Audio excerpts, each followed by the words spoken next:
Charlie Munger, who is an American billionaire, longtime business partner, and friend of Warren Buffett, the vice chairman of Berkshire Hathaway, believes that the first $100,000 is the hardest to get.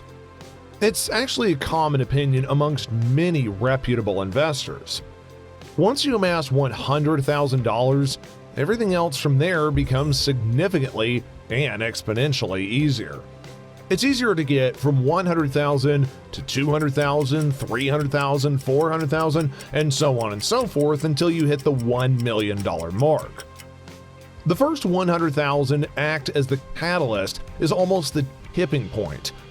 If you want to learn how to arrive at your first $100,000 mark early, then watch until the end of this video, as we're going to walk you through the most important strategies in order to be able to reach that first $100,000 as fast as possible. So let's learn why it takes a long time to achieve that $100,000 mark and what strategies you can employ to accelerate the process. You just have to get started. If I had to know everything about connecting people before I got started, I never would have built Facebook. Not starting. One of the most significant obstacles that people face is just starting. The first step is always the hardest, and not just for investing, but basically everything in life. If you don't start anything, then obviously you can't finish it. For most people, investing has low priority, and it always gets pushed to the back burner. People think that they should start investing whenever they have more money, but the way to success is vice versa. You should start investing now with little sums, so that way you can afford to establish a habit of systematic investing.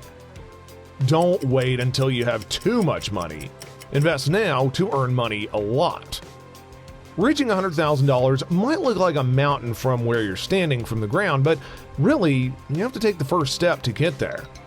Just investing with small sums systematically and trust in the opinion of the most reputable investors who say that this method will get you your first $100,000 and beyond. Don't wrongly assume that investing a small amount of money won't go anywhere, because in the long term, this little amount will become a considerable wealth. In a world that's changing so quickly, the biggest risk you can take is not taking any risk. Being too risky. Risk is the next frequent used excuse. Many people are afraid of going into investing since they really just believe it's too risky. They may see a friend or even a coworker that has experienced some loss in a bear market, and they think that investing is just too much. In fact, investing may not be all that risky. You can actually prevent losses if you do follow reasonable strategies, which are mentioned on this channel, and be patient enough. The comfort zone is one of the greatest enemies of human potential and of your potential. When people get into a comfort zone, they strive to stay in that comfort zone, even if they're not happy with their situation. Not being ready for changes. Another reason is that you may need to be able to go out of your comfort zone a bit. Gaining $100,000 does require changes to your current lifestyle, and most people don't make those. Changes will give them the feeling of insecurity, and you should know that you don't embrace change, you'll definitely stick with what you've always had and never see any progress in your life.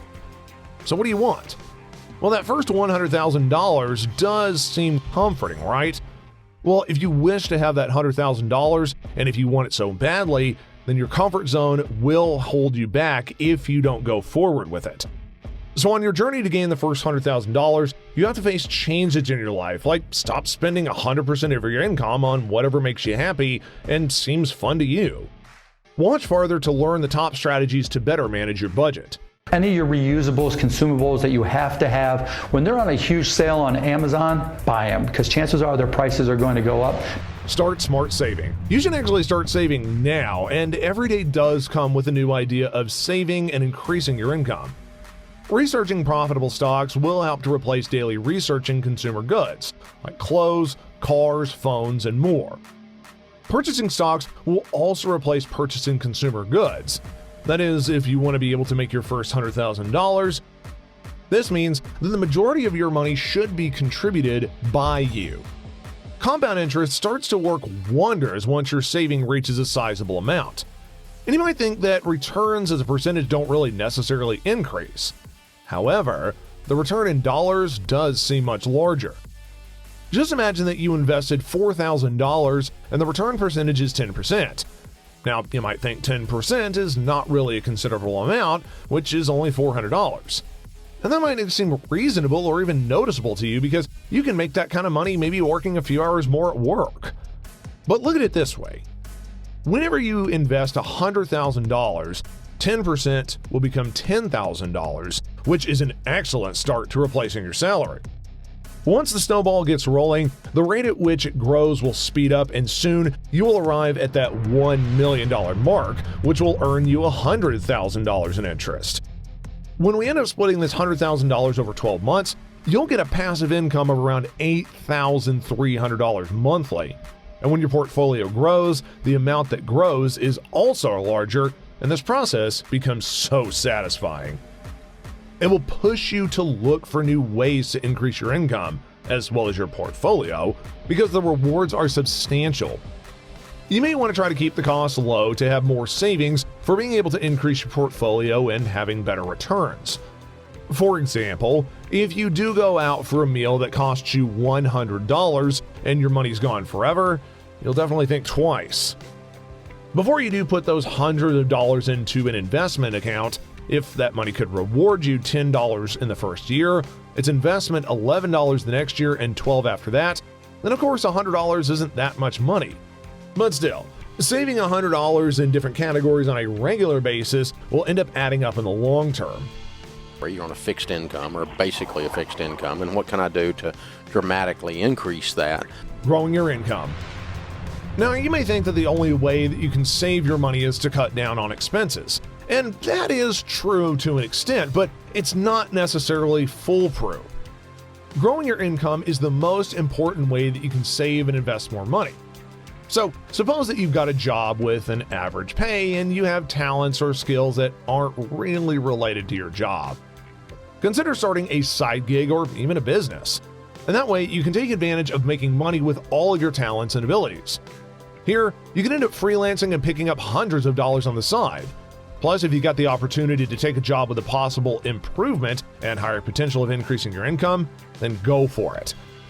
Even if the payment is low for now, in order to be able to save some money, you can still do another job on the side or on the weekends or even a couple nights per week where the extra cash can then be deposited into those savings. What's the best thing that money can buy as far as an investment for passive income or just in general? Using investing strategies. You can use a dollar cost averaging strategy and purchase this extra $100 for investing in stocks.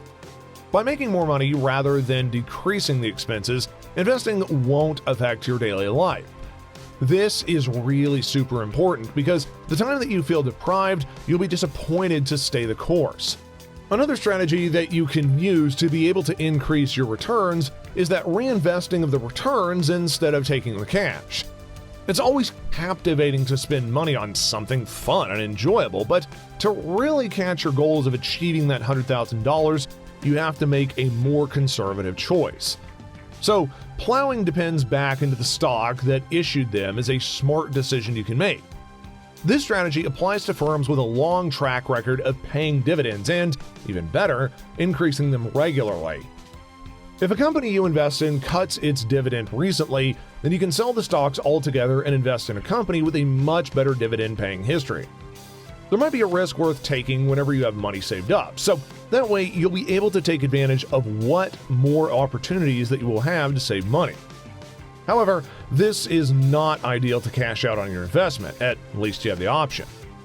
If you see potential in one stock, like for example Tesla, then you can risk more and purchase them. If you don't have any savings, then you might find that the best stocks to buy now but can't afford the risk. A friend of yours might tell you about a new business venture, and you're not going to go broke if it doesn't work out, and someone with little money saved doesn't have the opinion to invest in risky ventures. What are your weaknesses? One of the most common questions you'll get during an interview when you're applying for a job. Finding the weakness and limitations. One other thing that you should do to be able to reach your goal is to figure out where you are weak and what limitations you have or maybe what other factors are holding you back from reaching to the next level. Now that you're familiar with the process of savings and investing, it'll end up becoming a lot easier for you to know what you're doing and not doing. Compounding can't help you very much whenever working with a small sum of capital. So it's going to be on you to be able to achieve a high savings and earnings rate and invest all of that intelligently and often as possible. Once you achieve a sizable amount of money, you'll be able to use the ways to spend your money more wisely, and because whenever you want to purchase something, you can think it's really necessary, but maybe it's for the better to reduce this expense or save the money. These questions help you to make economic decisions, and therefore you will have more savings and more returns. Furthermore, you become more comfortable with taking the risk of investing, and whenever you reach your first $100,000, you can let off the gas a little, according to Charlie Munger. So after that first $100,000 is reached, you can then take it a little bit easier, but not too easy, just easy enough. Trust us, if you think that investing is hard or difficult, but you still want to increase your wealth, then as time goes on, it will end up being a lot more pleasurable.